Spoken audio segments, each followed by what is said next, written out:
Hallelujah, praise the Lord, जय मसीह की। जैसे आज का दिन शनिवार का और जैसे प्रार्थना होती है, तो आइए हम लोग सभी प्रार्थना करेंगे। आइए हम सभी अपने अपने आंखें बंद करेंगे और प्रार्थना करेंगे हमारे देश के प्राइम मिनिस्टर, चीफ मिनिस्टर के लिए, और प्रार्थना करेंगे प्रेसिडेंट के लिए। महान सर्वशक्तिमान परमेश्वर पिता, आपके इकलौते बेटे यीशु मसीह के नाम से आपके चरणों में आते हैं प्रभु यीशु मसीह। प्रार्थना करते हैं यीशु मसीह हमारे इस देश के प्रभु प्राइम मिनिस्टर, चीफ मिनिस्टर प्रभु यीशु मसीह, और प्रार्थना करते हैं प्रभु यीशु मसीह प्रेसिडेंट के लिए। प्रभु यीशु मसीह, आपका राज, आपका वचन उनके जीवन में आए मेरे पिता, और हर एक कोरोना की बीमारी हमारे पूरे देश से निकल जाए यीशु मसीह के नाम से। और प्रार्थना करते हैं हमारे इस देश में प्रभु आपकी बेदारी आ जाए। धन्यवाद देते यीशु मसीह के नाम से प्रार्थना करते हैं, आमीन एंड आमीन। हालेलुया। आइए परमेश्वर का वचन देखें कि परमेश्वर का वचन आपके और मेरे जीवन से क्या बातें करते हैं। हम निकालेंगे पहला पत्रस, और हम निकालेंगे 4 अध्याय, और हम पढ़ेंगे वचन 19। यहाँ पर लिखा है, इसलिए जो परमेश्वर की इच्छा के अनुसार दुख उठाते हैं, वे भलाई करते हुए अपने अपने प्राण को विश्वास योग्य सृजनहार के हाथ में सौंप दे। Hallelujah, hallelujah. परमेश्वर का वचन यहाँ पर क्या कहता है कि इसलिए जो परमेश्वर की इच्छा के अनुसार दुख उठाते हैं। हालेलुया। आज हम कहते हैं कि हमारे जीवन में बहुत दुख है, बहुत परेशानी है, बहुत प्रॉब्लम है। परमेश्वर इस परेशानी, इस दुख और इस मुसीबत को बाहर लाने के लिए समर्थ है। हालेलुया। हमारा विश्वास केवल प्रभु यीशु मसीह पे होना है, ना कि दुनिया के चीज़ों पे। जब हम प्रभु यीशु मसीह पे भरोसा करेंगे तो दुनिया की सारी चीज़ें जो है हमारे पीछे आ जाएंगी। हमें उन चीज़ों के पीछे भागने की ज़रूरत नहीं पड़ेगी। हालेलुया। हमें उन चीज़ों के पीछे भागने की ज़रूरत इसलिए नहीं पड़ेगी क्योंकि इस देश, इस धरती का, इस पृथ्वी का, ये पूरी दुनिया का जो सृष्टि करता है वो हमारे साथ है। हालेलुया। उसने सब कुछ बनाया, सब कुछ उसी के द्वारा रचा गया है। तो जब उसकी धार्मिकता की खोज करेंगे, जब हम परमेश्वर की खोज करेंगे, जब हम उसके पीछे चलेंगे, तो पूरी दुनिया की चीज़ें जो हमारे पीछे क्या उन्हें आनी ही है। हालेलुया। तो कोई भी परेशानी, मुसीबत और प्रॉब्लम से हमें डरना नहीं है, क्योंकि सबसे बड़ा बात यह है कि प्रभु यीशु मसीह ने आपको और मुझे अपना बेटा और बेटी बना लिया है। तो हमारा विश्वास हर समय, हर पल उस पर होना है। कोई भी परेशानी, कोई भी मुसीबत हमें परमेश्वर के प्यार से अलग नहीं कर सकती है। भले तंगी, मुसीबत, बीमारी क्यों ना हो, लेकिन उसमें से भी प्रभु पार निकालने के लिए सक्षम है आपके और मेरे लिए। कहने का मतलब ये है कि हमारे विश्वास को डगमगाने नहीं देना है, हमारे विश्वास को बढ़ते जाना है और बढ़ाते जाना है। हमें क्या करना है कि परमेश्वर के राज में आगे से आगे बढ़ना है। मैं आपको एक छोटी सी स्टोरी बताना चाहूँगी, एक उदाहरण बताऊँगी मैं। ये 2 दोस्त थे, और 2 दोस्त थे, वो रास्ते से जा रहे थे। उसे याद आती है एक दोस्त को कि अरे मेरी तो चाबी कहीं पर खो गई है। हालेलुया। और अपने दोस्त को बोलता है चल अपन चाबी को ढूंढते हैं। तो बोला ठीक है। तो बोला कि चल हम ढूंढते। तो वो क्या करता है, वो चाबी जो है घर के बाहर वो ढूंढता रहता है। उसका दोस्त बोलता है कि यार तेरा चाबी कहाँ पर घुमा है।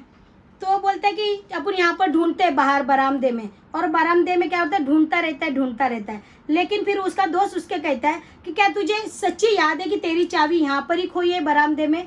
तो बोलता है नहीं यार, मेरी चाबी जो है घर में खो गई है, लेकिन घर में क्या अंधेरा है और बाहर उजाला है, इसलिए मैं तुझे लेके यहाँ पर चाबी खोज रहा हूँ। कहने का मतलब ये है कि हम विश्वासी जो प्रभु पे भरोसा करते हैं, हम क्या करते हैं, जो चीज़ हमें प्रभु के लिए हमें अपने आप को समर्पित करना है, हम अपने आप को, अपने जीवन को हम प्रभु के पास समर्पित नहीं करते। हम क्या करते हैं, हम जो आसान तरीका लगे, जो रास्ता बहुत चौड़ा है, जो अंधकार की ओर, जो नरक की ओर जाता है, आज हम उसी के अनुसार, उसी रास्ते पे हम लोग चलने का कोशिश कर रहे हैं। लेकिन जब हम प्रभु पे पूरी तरह से भरोसा करते हैं, तो वो स्वर्ग का रास्ता कैसा है, सक्रिय है, पतला है, उस रास्ते में हमें चलना है। जैसे उस दोस्त का क्या हो गया, चाबी खो गया। उसको कहाँ खो गया, उसका चाबी घर में।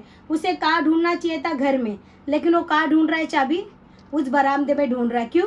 क्योंकि वहाँ पर रोशनी है। कहने का मतलब ये है कि बाहरी जो दुनिया है, बाहरी जो बातें जो होती है, बहुत सारी चीज़ें जो है हमें मन भावनी, लुभावनी दिखेगी, लेकिन परमेश्वर का वचन कहता है कि उन सारी चीज़ों में हमें क्या करना है, उन सारी चीज़ों से परे हटना है, दूर हटना है, और परमेश्वर की धार्मिकता की खोज करनी है। जब हम परमेश्वर की धार्मिकता की खोज करेंगे तो प्रभु हर एक चीज़ों में क्या करेगा, हमें सफल करेगा। परमेश्वर के बच्चे होने के कारण हमारे अंदर दया, माया, प्रेम हमेशा बने रहना है। हमें लोगों की मदद के लिए हमेशा आगे आना है। हमें हर एक चीज़ों के लिए आगे आगे परमेश्वर का कार्य के लिए, परमेश्वर का लोगों को मदद करने के लिए, और ऐसे गौर गरीब जो भी दिखते हैं सबको मदद करने के लिए आगे आना है। और हमें पीछे नहीं हटना है, क्योंकि जब हम पीछे हटेंगे तो क्या होगा, कि हम परमेश्वर के बच्चे कैसे हम कहलाएंगे। हमारी भलाई करने से ही हम परमेश्वर के बच्चे कहलाएंगे। क्या होता है ना कि एक छोटा सा और मैं उदाहरण बताना चाहूँगी कि एक कबूतर था, वो डाली पे बैठा था झाड़ पे, और क्या होता है एक मधुमक्खी थी, वो उड़ रही थी, और क्या हो गया अचानक जो है बहते हुए पानी में वो मधुमक्खी गिर गई और वो बहते जा रही, और पानी का बहाव होने के कारण उसके पंख क्या हो गए, वो पानी से भर गए और वो उड़ नहीं पा रही थी। वो कोशिश कर रही थी लेकिन गिर रही थी। और ये कौन देख रहा था, एक कबूतर देख रहा था उस डाली पे से, उस झाड़ पे से। उस कबूतर को क्या हो गया, उस मधुमक्खी की दया आई, और दया आने की वजह से उसने क्या किया, एक पेड़ का जो पत्ता है उसने क्या किया, उस पानी की ओर फेंक दिया, पानी में फेंक दिया। और मधुमक्खी ने क्या किया, बोलता ना डूबने वालों को तिनके का सहारा, वैसे उस मधुमक्खी को क्या मिला, उस तैरने के लिए उसको वो सहारा मिला, और वो पत्ते पे चढ़ गई और पंख हिलाती रही, उसके पंख सूख गए और क्या हो गया, उड़ के चली गई।